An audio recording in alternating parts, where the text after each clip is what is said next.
Pernah kebayang nggak sih gimana ceritanya sampai seseorang bisa jadi apoteker berseragam putih yang kita temui di apotek? Nah, hari ini kita bakal kupas tuntas peta jalannya, dari A sampai Z. Mulai dari bangku sekolah sampai akhirnya bisa pegang lisensi profesional. Siapin catatan ya.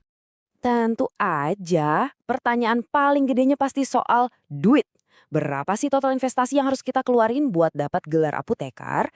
Seperti yang bakal kita lihat bareng-bareng, jawabannya tuh nggak sesimpel itu.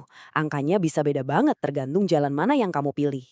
Oke, kita bakal mulai dari gambaran besarnya dulu. Terus kita bedah satu persatu mulai dari pondasi di SMK, lanjut ke investasi di jenjang S1, program profesi, sampai gerbang terakhirnya yaitu ujian dan lisensi. Nah, di akhir, semuanya bakal saya rangkum plus beberapa tips penting. Sip, kita masuk ke bagian pertama, peta jalan apoteker. Yuk kita lihat dulu nih kerangka perjalanannya dari awal sampai akhir. Jadi, secara garis besar, ada 5 gerbang utama yang harus dilewati. Semuanya dimulai dari lulus sekolah, lanjut kuliah S1 farmasi buat dapat gelar sarjana farmasi, terus ada program profesi selama setahun. Abis itu, wajib lulus ujian kompetensi nasional atau UKI. Dan yang terakhir, baru deh ngurus izin praktek resmi. 5 langkah ini adalah inti dari keseluruhan prosesnya. Oke, sekarang kita mulai dari pijakan pertama yang bisa jadi pilihan, yaitu SMK Farmasi. Walaupun ini bukan jalur wajib loh ya, tapi bisa jadi fondasi yang kuat banget. Yuk kita intip rincian biayanya. Coba deh lihat grafik ini. Perbedaannya jomplang banget kan? Di SMK negeri biayanya bisa 0 rupiah alias gratis. Tapi begitu masuk ke sekolah swasta, angkanya langsung loncat. Mulai dari 350.000 sampai 800.000 per bulan, tergantung lokasi. Ini bukti nyata kalau status sekolah dan kota tempat kamu belajar itu ngaruh banget. Eits, tunggu dulu. Jangan cuma lihat SPP bulanannya, ada biaya-biaya lain yang perlu diwaspadai nih. Uang pangkal di awal bisa sampai 8 juta rupiah, ada biaya praktikum, buku, sampai ujian akhir yang nilainya sekitar 3 jutaan. Ini semua komponen penting yang harus masuk dalam total anggaran kamu. Lanjut ke babak utamanya, sarjana farmasi atau S1. Nah, disinilah investasi waktu dan biaya terbesar bakal kamu curahkan. Dan perbedaan biayanya antar universitas bisa dramatis banget. Di Indonesia, soal biaya kuliah itu ada dua dunia yang berbeda. Kalau di kampus negeri atau PTN, biayanya fleksibel pakai sistem UKT yang disesuaikan sama kantong orang tua. Nah, kalau di swasta atau PTS, biayanya lebih pasti per semester, tapi biasanya ada uang gedung di awal. Dua sistemnya beda banget kan? Biar kebayang, kita ambil contoh satu universitas swasta ternama di Jakarta. Total biaya buat dapetin gelar S1 farmasi di sini bisa nyentuh angka 194 juta rupiah. Dan ingat ya, ini baru estimasi biaya kuliahnya aja, belum termasuk biaya hidup dan lain-lain.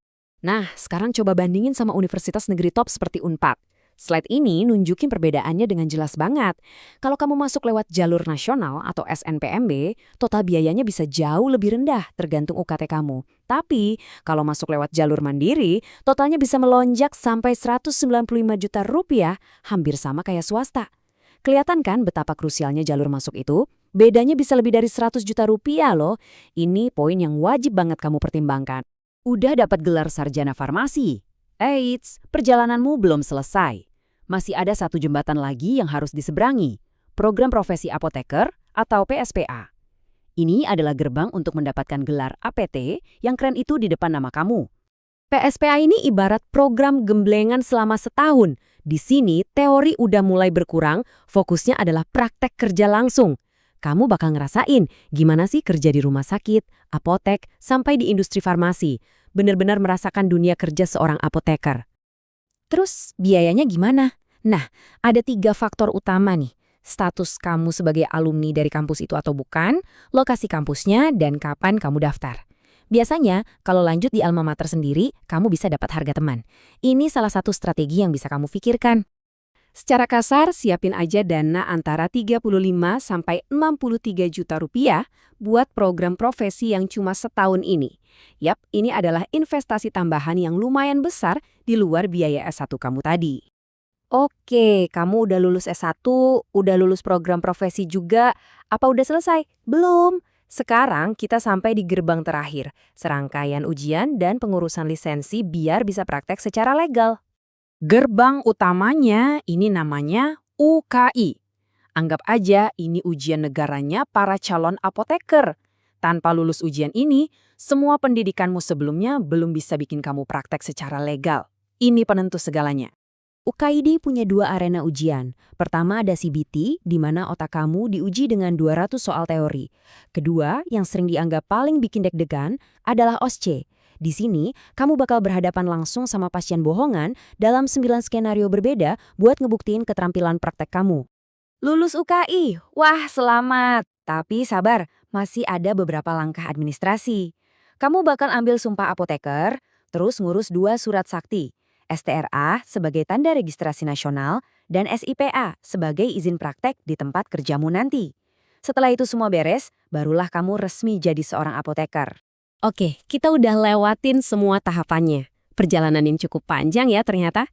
Nah, sekarang yuk kita tarik benang merahnya. Kita rangkum semua poin penting soal biaya, dan saya bakal kasih beberapa tips praktis. Jadi, intinya apa? Ingat, jadi apoteker itu investasinya double, S1 dan profesi. Kuncinya adalah riset, karena pilihan kampus, jalur masuk, dan lokasi itu bisa banget mengubah total biayanya. Tips praktis dari saya, pertimbangkan lanjut profesi di kampus yang sama, selalu proaktif tanya soal biaya-biaya tambahan, dan jangan pernah nyerah cari beasiswa. Setelah melihat seluruh peta jalan, tahapan yang menantang, dan total investasi finansial yang gak sedikit, pertanyaan terakhirnya balik lagi ke kamu. Apakah profesi apoteker ini benar-benar panggilan jiwa untukmu? Semoga penjelasan ini ngebantu kamu mengambil keputusan ya. Terima kasih sudah menyimak.